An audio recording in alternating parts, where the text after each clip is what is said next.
You're listening to the Alpha Love Stories, where love is dangerous, loyalty bleeds, and silence hides more than words ever could. If you crave dark, forbidden romances filled with obsession and fate, like this video and subscribe, because this story will own your heartbeat. The first thing that always cuts through the night is the smell. Not blood, not fear, smoke and starflower. I grind the pale petals with my thumb until their oil blushes against my skin and smears into the gash I'm stitching. The boy on my cot bites the inside of his cheek to keep from making a sound. He can't be more than 17, but his eyes have that hollow, wandering look rogues wear when the world keeps erasing their names. Breathe, I murmur. He does. I tie off the thread. The canvas walls of my tent sigh in the wind, carrying whispers from the tree line, rogues changing watch, branches warning of weather. In here, smoke from the banked fire, starflower for shock, feverfew, chamomile. Every scent has a story. Every story has a wound. And me? I'm the hands that pretend the world can still be mended. My name is Aria Rendell, and I heal all the wolves the packs pretend they can't see. We live in the rift between territories. Under pines so tall they steal back part of the night from the moon. We paint our tents with ash and mud, so patrols glance past us like a trick of shadow. Tonight the ash feels heavier, like the forest is bracing its ribs. Lately, all our whispers bend toward one name, Caine Voss, alpha of the Nightfall pack. They say he's on a cleansing. They say he hunts stained blood and calls it law. They say he never raises his voice, only an eyebrow, and men move like pieces he already decided to sacrifice. Stained blood. The words lodge under my skin like a thorn I can't tweeze free. I press a pouch of herbs into the boy's hand. Sip when the ache climbs. Sleep low. If you wake dizzy, call before you stand. He nods, brave face over a child's bones, and stumbles out to the cold. I tie my hair back with the same strip of linen I used this morning and step outside. Night hangs thin as a scar, the moon a chipped coin trying to buy us time. Water glints in the basin by the tent flap. I dip my hands, rinse starflower and blood away, watch both ribbon downstream toward the creek. There's a peace in washing. It does not last.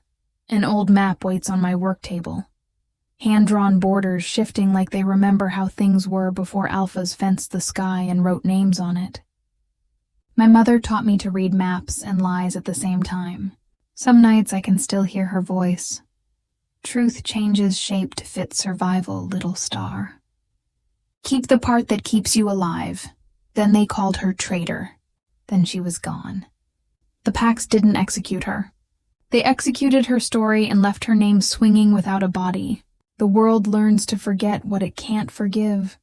A breeze lifts the tent flap. The fire guttering in the pit answers with a hiss.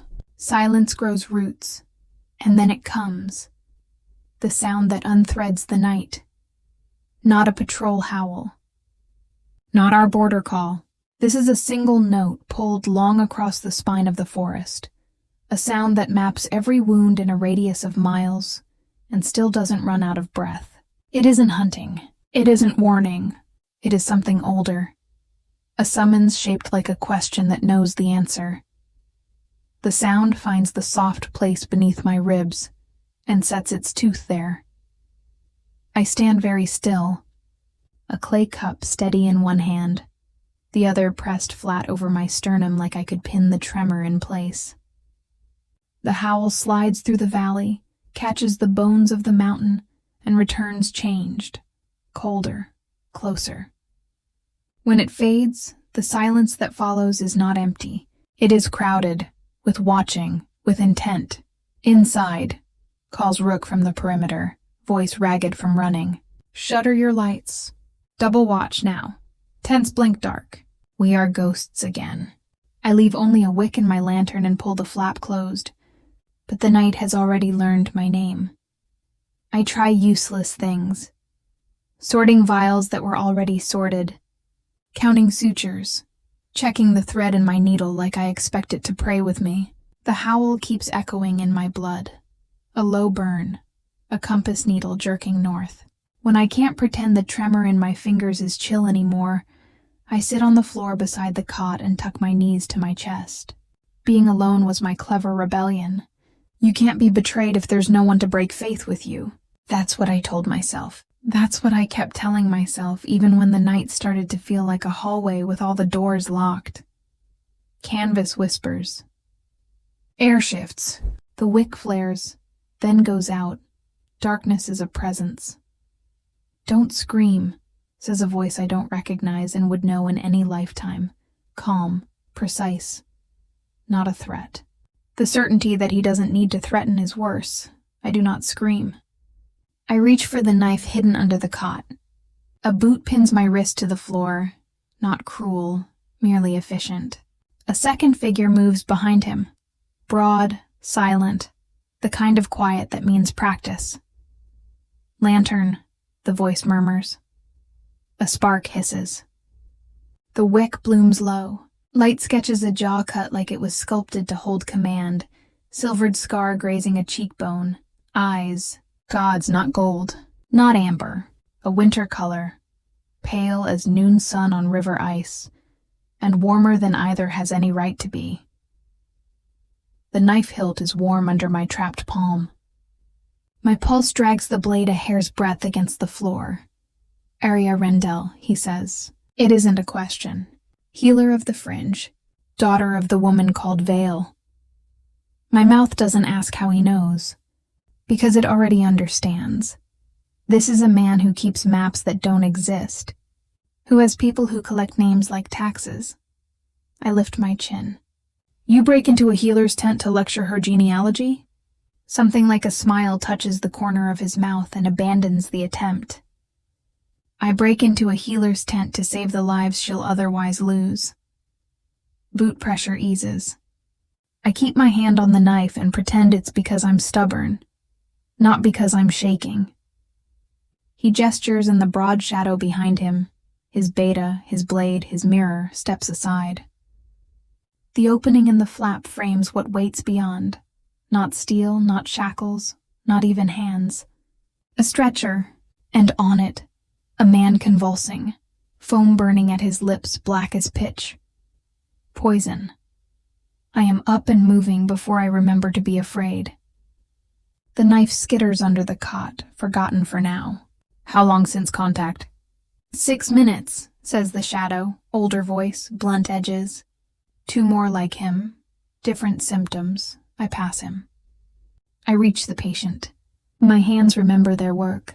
Mandible free. Jaw wedge. Turn to drain. Check pupils. Pinpointed. Breath ragged. Heat high. I sniff the foam because I'm the kind of fool who needs certainty. And certainty smells like iron burnt to bitterness. I slice my own fingertip with a lancet. Smear on his gum. Watch for reaction. When the gum's gray and the pulse jerks, the world simplifies. Night bane, I say, and the tent inhales. The alpha's gaze doesn't move from my face. Nightbane doesn't belong on our borders. Nightbane belongs to men who choose winning over living with the weight of how. The brew eats wolves from the inside out and leaves the outside looking like an argument they lost with sleep. Who did you anger? I add, because cruelty is one way to keep from shaking apart. Or is this just how Nightfall says hello now? Can you keep him breathing? The alpha asks, voice even, ignoring the cut and all the ways I deserve the answer. I can try. Try means work. Work means don't think. I drag the water basin close. I call for charcoal, for milk, for my coil of cloth and the hook I heat until it blushes. I make a paste my mother taught me by moonlight the last winter we shared, when everything we owned could fit in 2 sacks and a folded grief. I count backward from 100 while I work, because it keeps my breath even. 73 when the convulsions slow.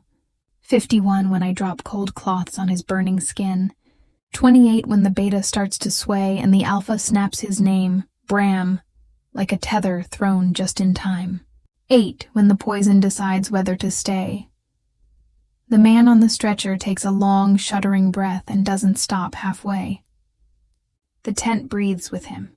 I rub the paste along his gums and pray to a goddess I don't owe anything to anymore. The heat in his skin loosens its teeth. Next, I say. They bring the second.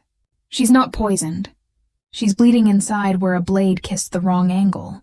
I pack-bind whisper. She wakes enough to curse me, which is all the thanks I need. The third is a boy with a dart lodged under the shoulder. I snap the shaft, press, draw. He cries out once, and then tries to apologize for it until I shake my head, and he swallows the apology and the sob at the same time. By the time I wash my hands again, my arms feel like I emptied them out to the last nerve. The alpha hasn't moved from the edge of the cot. He watches the boy sleep, not like a general counting pieces, like a man memorizing the face of someone he refuses to let die. I hate that I see the difference. Payment goes in herbs and space, I say, drying my fingers. Send no scouts near the eastern creek for 7 nights. It's birthing time in the back camps. The beta, Bram, grunts. Not his decision to trade. The alpha doesn't glance at him. Done, I snort. If you're promising without your counsel, I'll charge double when they punish you for it. Something almost like amusement ghosts his mouth again, there and gone. They don't punish me, he says simply. Of course, I breathe. You punish you. Silence. The tent creaks. Outside, the forest holds its breath around our small, bright lie of truce. He steps closer, careful, like I'm a wild thing who won't forgive a wrong movement. He smells like winter and smoke and iron, like someone who stood too long in the wind and refused to bend. He studies the herbs on my table, the labels inked in my mother's hand, then studies me, and there it is again. The question the howl asked, back and deeper. Why are you here, Aria Rendell? He asks, not like a man hunting, but like a man who wants the real answer. You could trade those hands for pillars and roofs and safe sleep. Safe is a house that burns the slowest, I say, and I'm surprised at how tired my voice sounds. I'm here because your borders spit people out like bones. His jaw tightens. The truth lands. He doesn't argue. He doesn't confess. He does something stranger. He listens. The lantern pops. The flame drops to a bead and steadies. He lowers his voice. You're marked. I go very still. Excuse me? Your scent changed when I said your name. Cool words, surgical as a scalpel. His gaze flicks to my wrist where the pulse flutters. Traitor bright. My wolf stands when it shouldn't. My laugh is soft and awful. Congratulations. Call a priest. Blame the weather. I should tell him to get out. I should gather my people and move camp before dawn. I should run. Instead, I drag a stool between us and sit, so my knees are level with his, so the space is the size of a decision. What do you want, Caine Voss? He doesn't flinch at his name in my mouth. An antidote cache placed every half-day's run between here and nightfall. Format, list, and doses. My healers will learn your recipes. I'll train runners to move the kits without breaking the world you built. And in return, I ask. Because men like this never come without a second mouth to feed. In return, he says, and something old and vulnerable loosens under the iron in his voice. I stop the hunts. The tent finds a new silence, not empty, sharp. It pricks at me in a dozen places at once. You talk like the hunts are weather. They're choices. Mine, he says, and looks down, then up. The eyes that meet mine are not winter, not tonight. Something breaks in them and shines through. I can unchoose. I should call him liar. I should show him the list of names I keep and ask which ones he'll give back first. I should say all the angry right things. Instead, I hear my mother again. Truth changes shape to fit survival, little star. Keep the part that keeps you alive. Draw the map, I say. I'll tell you where you're blind. We lean over the paper. My finger taps river bends, dead ground gullies, the old logging road that hides under ferns. His hand is steady when it sketches. It only shakes once, when my knuckles brush his, an accident I could have avoided and didn't. The tremor passes through him like a current he refuses to name. Why me? I ask before I can stop the question. Nightfall has coin enough to purchase a dozen city healers who'll praise your pillars and stitch your bed sheets into banners. He doesn't look up. Because you're the one who kept a boy alive long enough to apologize for crying. I forget how to breathe for half a beat. He rolls the map, tucks it into a case at his belt, then straightens. Dawn in 2 hours. We'll move before the ridge wakes. The word is out. It sounds like a door I wasn't knocking on opened anyway. My men will carry your instructions to the caches and leave you unbothered, he says, and for the first time his control frays into something that looks like honesty, and I'll escort your camp to safer ground. We don't walk beside alphas, I tell him, standing too, even though my knees disagree. The earth remembers the weight and tells on us. He studies me like he could read which part is bluff. Then he nods, one soldier to another. Then I'll follow your tracks and pretend I never did. He turns to go. At the flap, he pauses. He doesn't look back when he says, soft enough that only the canvas and the starflower are invited to hear, when the howl comes again, don't run from it. The wick sighs. The tent is my tent again, except the air is different, charged like the seconds before lightning remembers the ground. I pick up the knife from under the cot and lay it on the table between the map weights. My hands won't stop trembling now that they're empty. Outside, the pines stitch wind into the sky, and the first birds make their small, brave noises. Somewhere beyond the ridge, a pack that declares itself the law is swallowing the cost of the choices it made. And somewhere in my chest, a compass I don't remember building points to a place I don't want to go. Smoke and starflower linger on my skin. I close my eyes, count backward from 100, and pretend I don't hear the second howl rise. Closer, lower. No question this time. Carving my name into the morning like the forest meant me to answer. The storm reached us before dawn. Not a storm of weather, a storm of silence. The kind that makes even the trees hold their breath. The kind that teaches you that quiet can be louder than thunder. By the time I stepped out of my tent, the forest was watching. Mist hung low across the valley floor, swallowing the earth where Caine's men had stood just hours before. Their tracks cut deep into the mud, a trail that looked too heavy for ghosts and too quiet for the living. My people pretended not to look at them, as if ignoring a predator makes it vanish. Rook stood by the fire pit, sharpening his blade with the care of someone who has run out of prayers. "They'll come back," he muttered without looking up. I tied my cloak tighter around my shoulders. They said they'd move by dawn. Wolves lie. "So do healers," I said, and the corner of his mouth twitched before hardening again.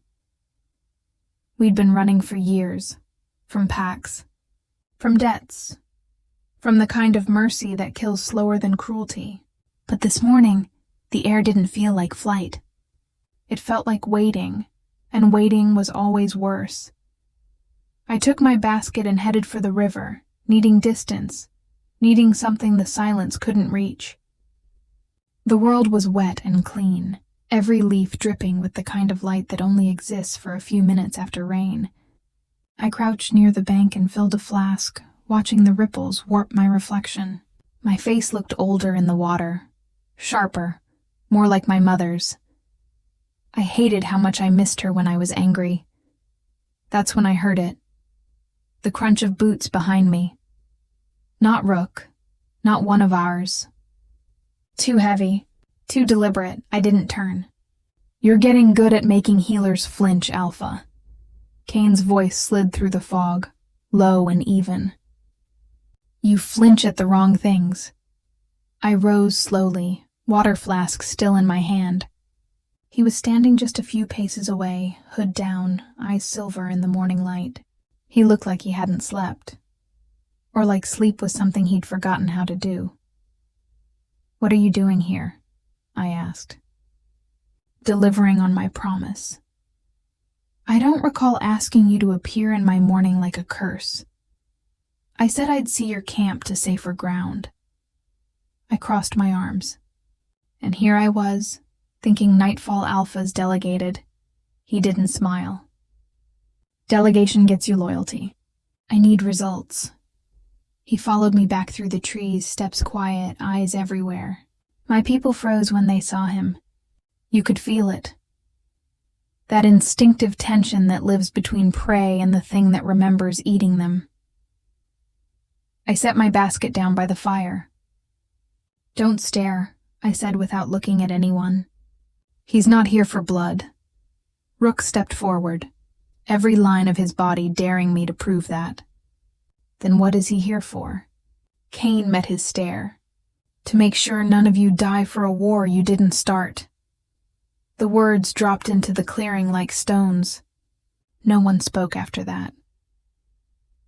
Hours later, when the tents were half packed and the others had moved deeper into the forest, I found him standing near the edge of the ridge. The valley stretched below, rivers like veins, mountains like old gods asleep under blankets of green. He was watching it like a man who used to belong to it and doesn't anymore. You don't strike me as someone who loses sleep over mercy, I said. He didn't turn. Mercy and weakness are not the same thing. And yet you were taught to treat them like twins. He was quiet for a long moment. Then, my father believed that compassion breeds rebellion. He was right. I rebelled. There it was, a flicker, small and real, buried under years of command. What did he teach you about guilt? I asked. That it's useful until it kills you. And has it? His jaw flexed. Not yet. The wind caught his coat, carrying the scent of ash and iron and something faintly human beneath it. He finally looked at me. The caches are ready. My men will deliver the vials by nightfall. You kept your word. I keep all my words, he said quietly. That's why they hurt. We walked back toward camp, neither of us speaking. The forest hummed around us. Insects, wind, the heartbeat of something older moving under the soil. At the clearing's edge, he stopped. Your people don't trust me, he said. They shouldn't, do you? I don't trust anyone who can order a man's death before breakfast and mean it. He almost smiled then, the faintest curve of something that wasn't cruelty. Fair, he turned to go, but I caught his arm. I didn't plan to. It was instinct, stupid and dangerous. The fabric under my fingers was cold and damp, but the heat beneath it wasn't. He froze. For a heartbeat, so did I. Nightbane isn't a random attack, I said. Whoever's using it isn't just trying to kill your soldiers. They're testing it, perfecting it. He studied me. How do you know? Because it's the same formula that killed my mother. The air between us broke like thin ice. His eyes changed. Not soft, not kind, but careful, like he was stepping into something sacred and sharp at the same time. Then we find who's making it, he said. Together. I let go of his arm. You don't even know what that means. He nodded once. Then teach me.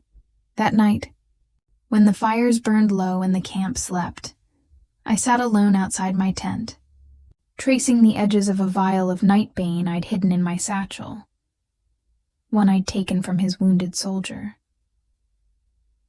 Inside the glass, the poison shimmered dark green under the moonlight, beautiful, deadly, just like truth.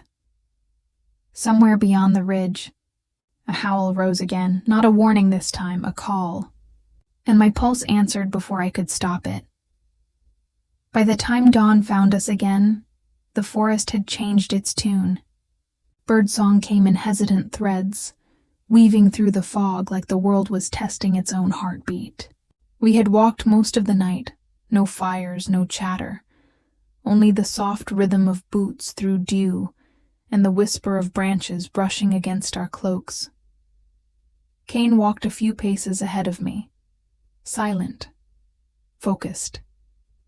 His presence pressed against the air, heavy but not cruel, like the weight of a storm you know will break over you, whether you're ready or not. Rook trailed behind, eyes sharp, hand never straying far from his blade. He didn't trust Caine, and truthfully, neither did I. But trust and necessity aren't the same thing. One you earn, the other you survive. When the sun finally broke through the clouds, it painted the valley in shades of copper and bone. From the ridge you could see everything, rivers cutting silver lines through the trees, villages in the distance, smoke rising and thin, uncertain trails. "That's Nightfall land," Caine said quietly, pointing toward the far side of the valley. "Half of it used to belong to the free clans." "Used to," I echoed. "Until your pack decided to rename the map." His jaw tightened, but he didn't argue. "Names matter," he said instead. "They build loyalty. They remind people who saved them. Or who took everything first." He glanced at me then, a flash of silver in his eyes, something between anger and understanding. "You speak like someone who's lost much." "I speak like someone who learned the cost of being forgotten." We stopped near an abandoned watchtower, stone crumbling, moss devouring its corners. I unpacked my satchel, spreading herbs and cloth across a flat rock. My people rested in silence, too tired to pretend they weren't afraid. "Your healer's camp was well hidden," Caine said, watching me work. "It had to be." "Who trained you?" "My mother. Before Nightfall took her." He went still, completely still. The kind of stillness that doesn't come from shock, but from recognition. "What was her name?" "Aria Rendell." His gaze dropped to the ground, and for the first time, I saw something break through his armor. Memory. Regret.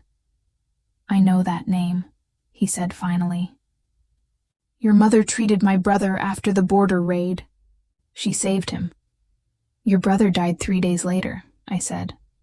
"Because your father burned her camp to the ground for treating rogues." Silence again. Heavy. Brutal. Truth always carves deep. He didn't defend his father. Didn't apologize either. He just said quietly, "I was 17. I buried what was left." And for a moment, just a moment, I saw the boy inside the Alpha, standing over ashes, learning that mercy has teeth. By midday, the caches were ready. Small vials of antidote, neatly sealed in wax and bound in oilskin, enough to save dozens if used right. I marked their locations on a new map, the ink still wet when I handed it to him. "This is the route," I said, each cache buried near a freshwater source. No metal markers, only birch bark with a cut at the base, a signal no human eye will notice. He studied the map like it was scripture. "You've done this before. I've buried more medicine than you've buried soldiers. That's not something to boast about. It's not a boast. It's an accusation." Night came early that day. The clouds thickened again, pressing the light flat against the world. The campfire cracked low and mean, throwing shadows across the hollow faces around it. I sat apart, grinding herbs into paste. When Caine came to stand beside me, "You said the Nightbane formula that killed your mother wasn't perfect," he began. "How do you know this one is different?" The reaction time, I said, not looking up. The victims you brought me, their hearts didn't stop cleanly. The toxin hesitated. That means someone's refining it, adjusting it for wolves. Which means they have a supplier inside the border, he finished. I nodded. Or worse. Someone inside your pack. That made him go quiet again. His silence wasn't fear. It was calculation. You could almost hear the gears of leadership turning in his head, tallying names, ranks, loyalties. When he finally spoke, his voice was low. If it's true, then this is more than rebellion. It's rot. Rot always starts from the root, I said. Not the branches. He studied me for a long time, then crouched beside the fire. You talk like a soldier. I talk like someone who's been hunted long enough to learn the language of her hunters.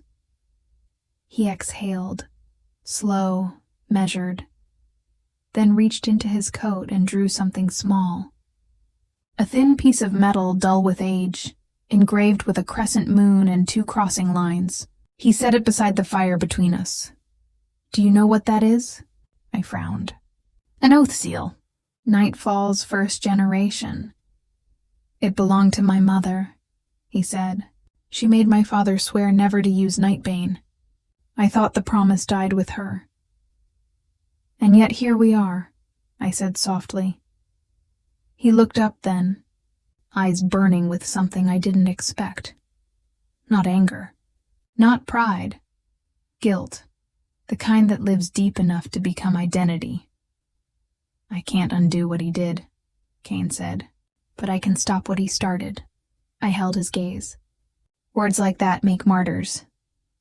He gave a ghost of a smile. Then I hope you're good at patching martyrs back together. The fire burned low.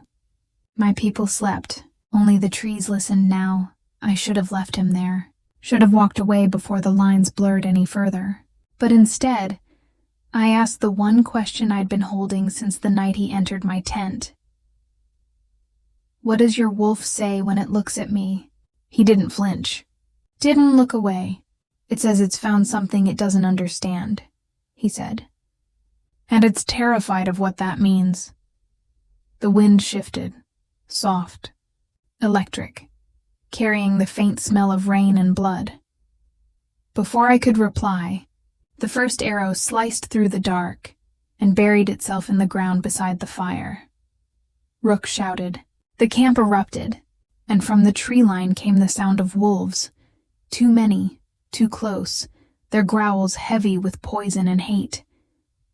Caine drew his blade in one smooth motion, silver catching the firelight. Stay behind me, he said, but it was already too late. The forest had found us. The first scream wasn't human. It came from the edge of the camp, a guttural, warped howl that cracked through the night like bone snapping under weight. Every instinct in me screamed run, but I didn't move. Healers don't run. We stand between death and the dying, even when the difference is only 1 heartbeat wide.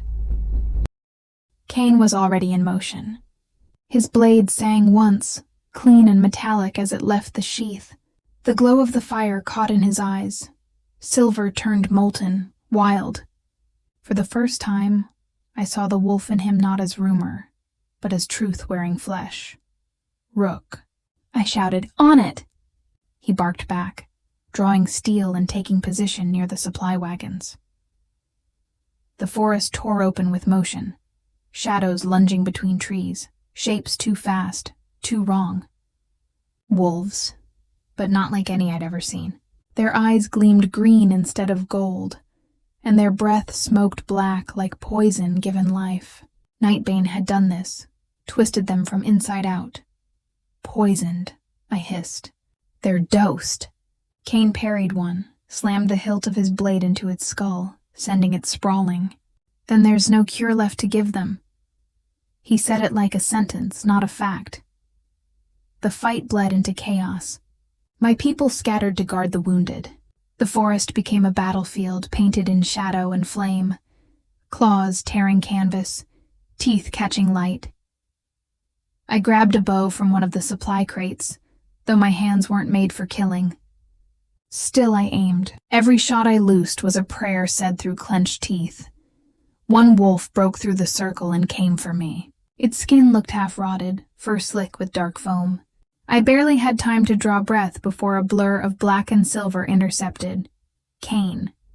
He moved like water that had decided to learn rage.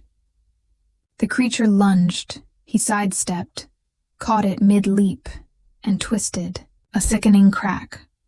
Silence. For a heartbeat, we just stared at each other. The fire flickered between us, painting his face in lines of ash and light. "You should be running," he said. "And leave them?" I snapped. "Then stay close." When the last of the corrupted wolves fell, the night went still again. The silence after battle always felt worse, like the world was holding its breath to see who was left. Bodies lay scattered across the clearing, some human, some not. My chest tightened as I knelt beside the fallen, checking pulses, whispering names into ears that didn't answer. "They were rogues," Rook said behind me, voice rough. "But someone drove them here." I looked up at Caine. "You know who?" He wiped blood from his blade with slow, deliberate precision. "There's a faction inside Nightfall experimenting with Nightbane, testing it on rogues, deserters, anyone expendable. And they sent them here to kill us." His jaw clenched. "Or to kill me.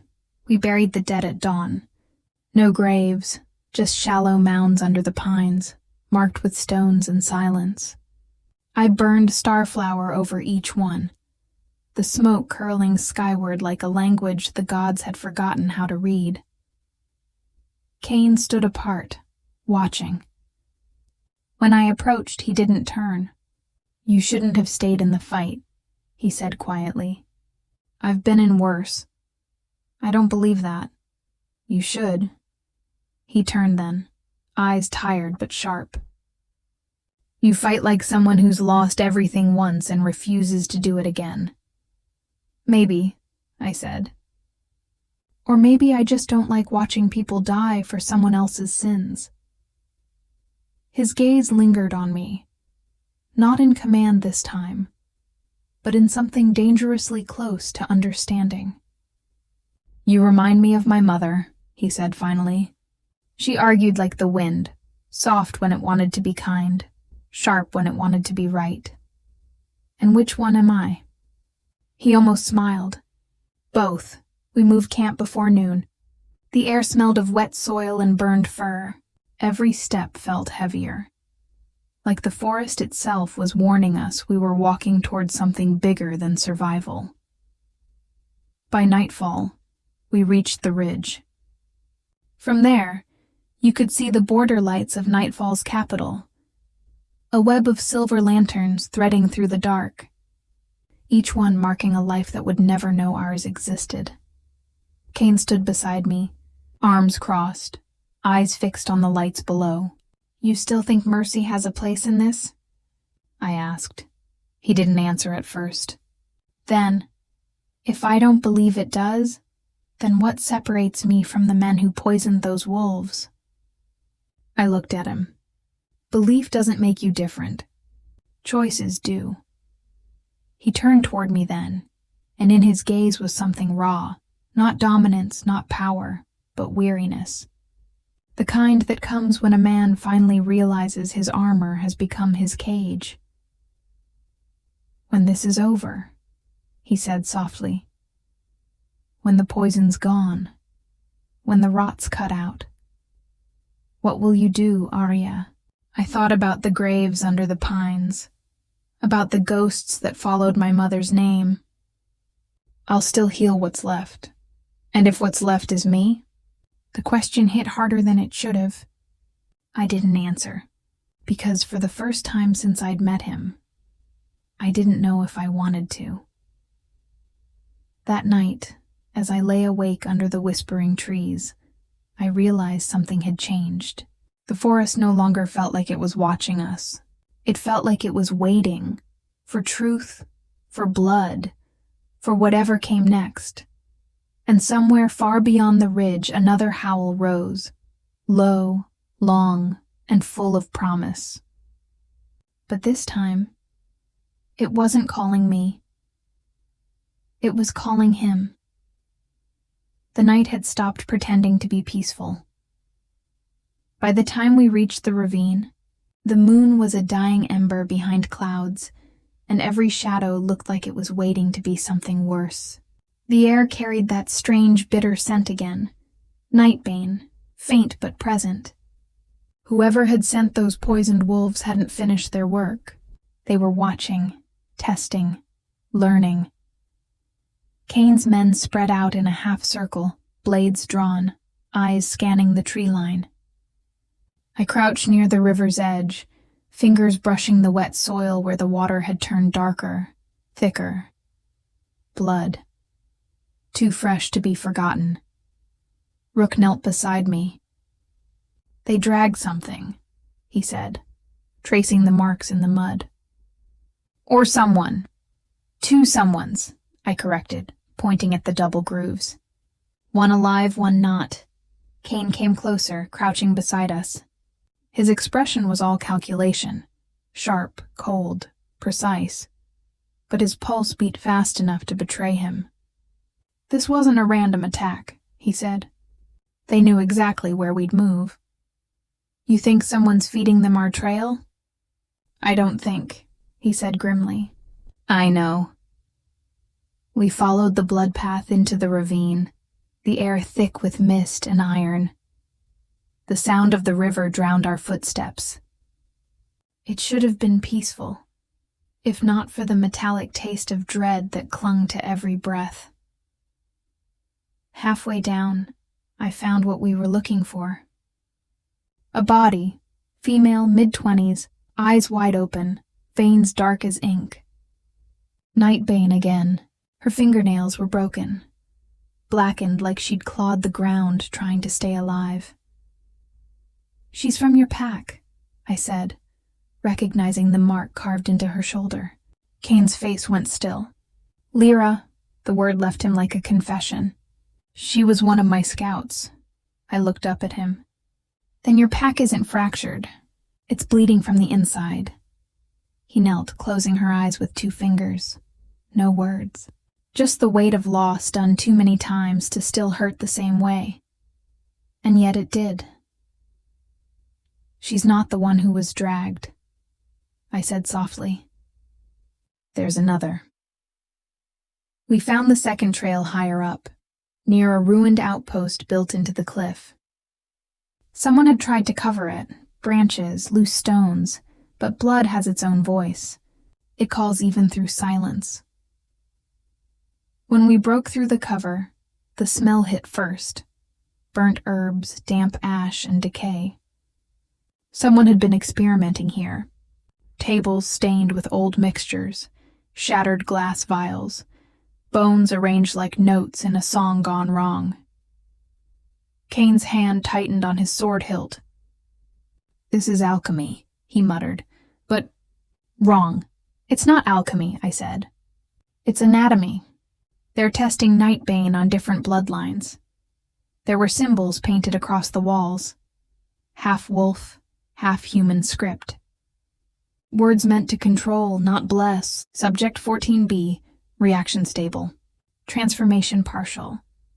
And beneath those words, a voice, faint, breathing.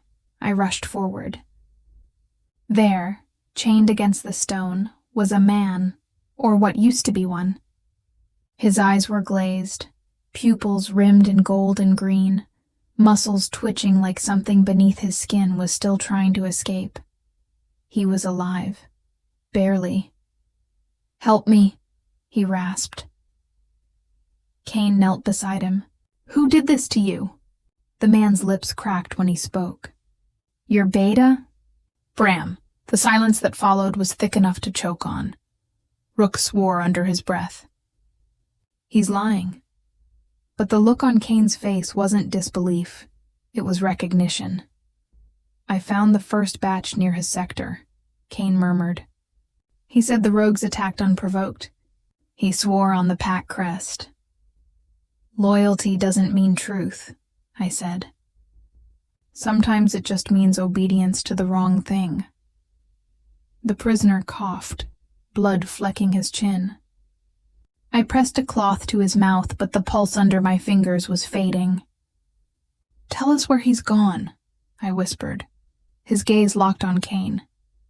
Back to the capital, to finish what he started. Then his body went slack. Caine stood slowly, every inch of him trembling, not with fear, but with something colder. Betrayal sits deeper than pain. Bram was my brother in everything but blood, he said. We trained together, fought side by side. And now he's using your name to build a weapon that kills your kind, I said. He stared at the corpse on the floor, eyes unreadable. Then I'll stop him myself. You can't just walk into the capital, Rook said. Not without the council knowing. They'll think you've gone rogue. Then let them, Caine said. If I must become the monster they fear to end the real one, so be it. I grabbed his wrist before he could turn. If you go alone, you die. His gaze met mine. If I stay, more will. You don't understand, I said, stepping closer. Nightbane isn't just a poison anymore, it's an infection. It's spreading through the air, through water. If Bram perfects it, he won't need soldiers. He'll burn the packs from the inside out. For a moment, something in him broke through the fury. Doubt, fear, something human. Then tell me what to do. I swallowed. Take me with you. Rook's eyes went wide. Aria? No. But I didn't look away. You need a healer who knows the formula, I said to Caine.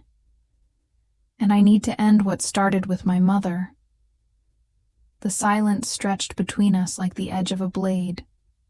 Then slowly he nodded. Then we leave before dawn, he said. As the others prepared, I lingered near the river, washing the blood from my hands. The water ran red before it cleared, carrying pieces of our sins downstream. Caine joined me, quiet. For a while we just listened to the current. Then he said, almost to himself, If Bram truly betrayed me, then I have no one left. I looked at him, at the man who carried the weight of a crown he didn't ask for. Then maybe that's what makes you different, I said softly. You're not fighting for who you've lost, Caine. You're fighting for who you still could save. He turned toward me, something raw in his gaze. And you? I stopped believing in salvation a long time ago, I said. Now I just believe in purpose. The moon slipped free of the clouds then, pale and cold above us. Its light traced the scar on his cheek, and the faint shimmer of something I hadn't noticed before. Runes, hidden beneath his skin, pulsing faintly like the remnants of an ancient promise. What are those? I whispered. He looked away. The price of being Alpha. And in that moment, I realized something terrible. The war we were walking into wasn't between wolves and poison. It was between what he was and what the darkness wanted to make him become.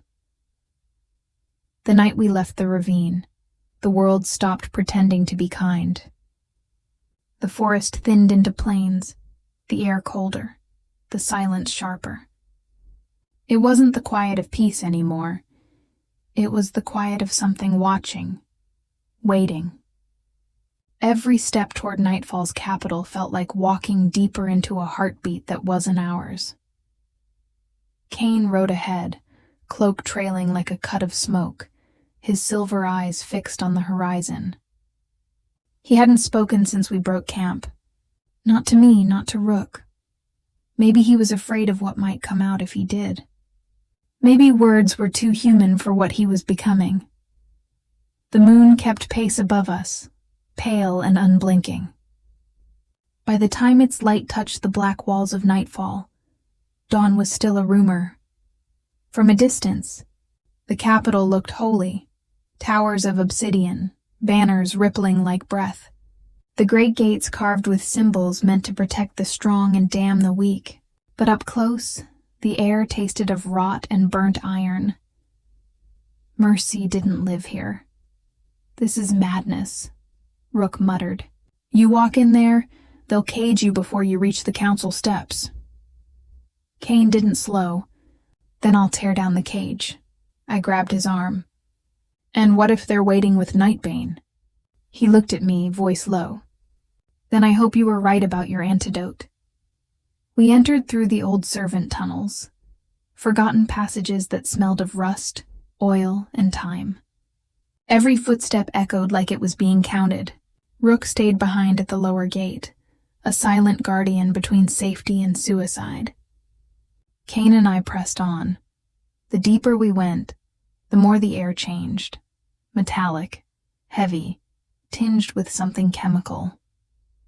The corridors opened into a chamber lit by lanterns burning with green fire. And there he was. Bram. Standing over a table of vials and instruments, hands gloved in black. A faint smile carved into his face like he'd been expecting us all along. Brother, he said softly. You brought the ghost girl, too. How touching. Caine's voice came out like thunder wrapped in restraint. What have you done? What you couldn't, Bram replied. You built a pack. I built a legacy. He lifted a vial of shimmering green liquid. Nightbane perfected. The veins in his neck glowed faintly with the same color. You're dosing yourself? I asked, stepping forward. He grinned. I'm becoming evolution. Caine's blade was out before the word finished leaving Bram's mouth. Steel met steel, sparks like lightning, movement too fast to follow. They weren't brothers anymore. They were echoes of war, one fighting for redemption, the other for ruin. I ran to the table, scanning formulas, memorizing runes, crushing herbs between my palms. Nightbane needed a catalyst, something to ignite it in blood. If I could reverse that, even for a few seconds, a scream cut through the air. Caine stumbled back, Bram's blade buried shallow in his side. The glow from the vial pulsed stronger in Bram's veins, his body trembling, shifting, half wolf, half nightmare. He looked at me then, pupils slit like a serpent's. You can't save him, healer. You couldn't even save her. My mother's name burned behind my teeth, unspoken. I grabbed the vial, hurled it into the fire. Green flame roared to life, swallowing the chamber in light. Bram howled, clawing at his skin as the fumes consumed him. But he didn't die. He changed. The poison fed on his rage, turning him monstrous, veins alive with molten venom. Caine pushed himself upright, blood dark on his coat. Get out, he rasped. I'm not leaving you. Aria! The word was a growl and a plea. But I didn't listen. I pulled the last pouch from my belt, crushed starflower and fever root, my mother's oldest remedy, and threw it into the fire. The flames shifted from green to white, a surge of light so pure it hurt. Bram roared. The glow in his veins flickered, then turned to ash. His body collapsed inward, burning without smoke, leaving nothing but silence. When the light died, I was on the floor.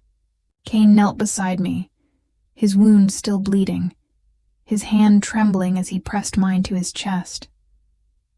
You disobeyed me, he whispered. I learned from the best. For the first time since I met him, he laughed, quiet, broken, real. Outside, the city bells began to ring, first one, then a dozen. Not an alarm. In mourning, nightfall was announcing the death of its beta and its rebirth through its alpha. We left before dawn, before the council could summon its judgment. Caine walked slower now, a bandage tight around his ribs, his crown of authority heavy with ghosts. At the ridge, he stopped and turned to me. "What will you do now?" he asked. "I'll go where I'm needed. And if that's here." The wind moved between us, carrying the smell of smoke, earth, and something almost like peace.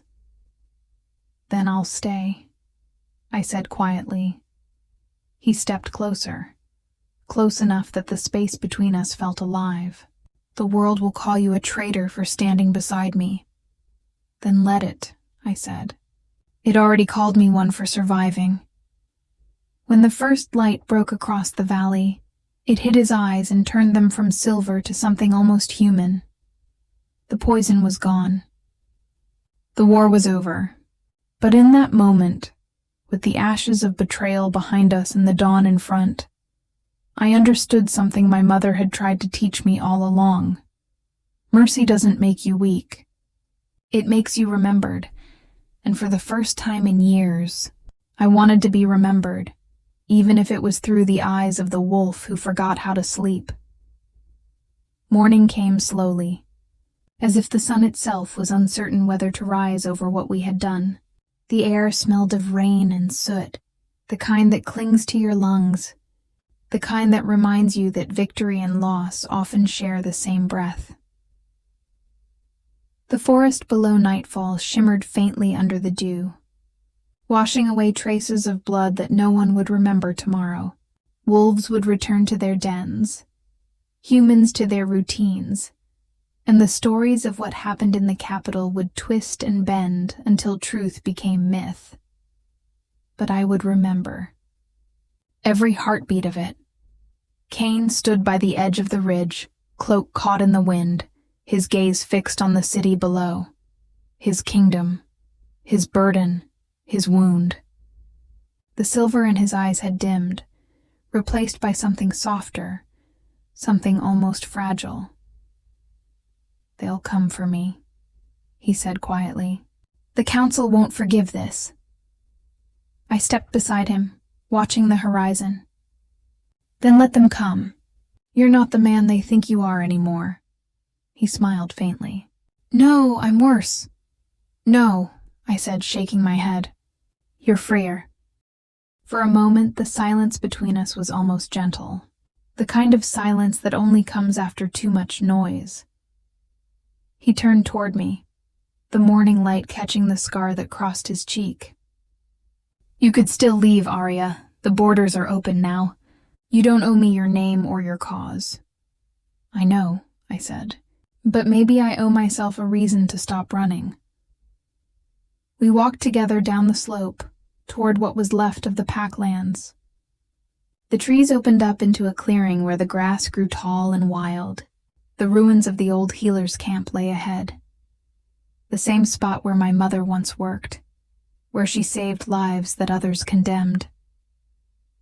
I knelt in the grass, touching the earth where her tent once stood. She used to say healing wasn't about mending wounds. It was about teaching the world not to fear its own scars. Caine watched me, his expression unreadable. "You have her strength," I smiled faintly. "And your stubbornness."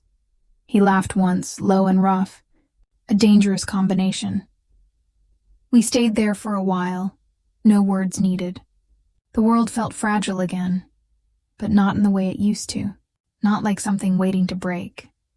Like something finally beginning to breathe. When the wind shifted, I caught the faintest sound from far beyond the hills. A howl. Not one of rage or command. A soft, distant call, long and low, fading into morning. I closed my eyes. "Do you hear it?" Caine nodded. "The forest remembers its own." "Maybe it's her," I whispered. "Or maybe it's just the world forgiving us." He stepped closer, close enough that the warmth of him cut through the chill. "If the world forgives, then so must we. And if it doesn't, then we make peace with the noise inside us." As the first rays of sunlight broke through the clouds, painting gold across his face, I realized something I hadn't dared to believe. The war had ended. But the story hadn't. There would still be nights haunted by ghosts, still scars that burned when the rain came. But there would also be mornings like this, quiet, fragile, real.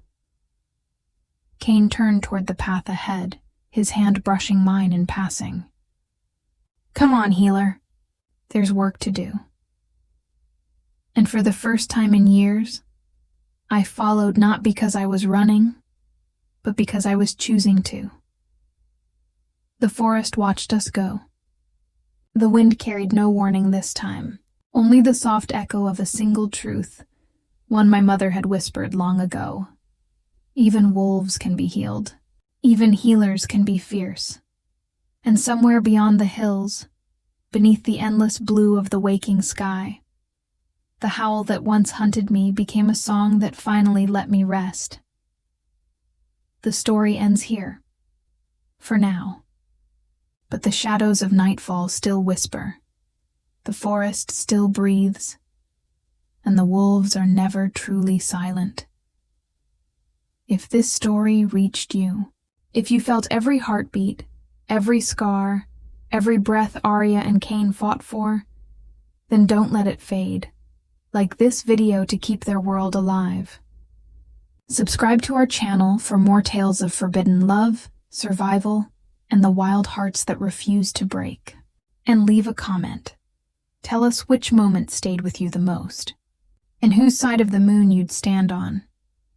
The healer who dared to love, or the alpha who learned how to feel.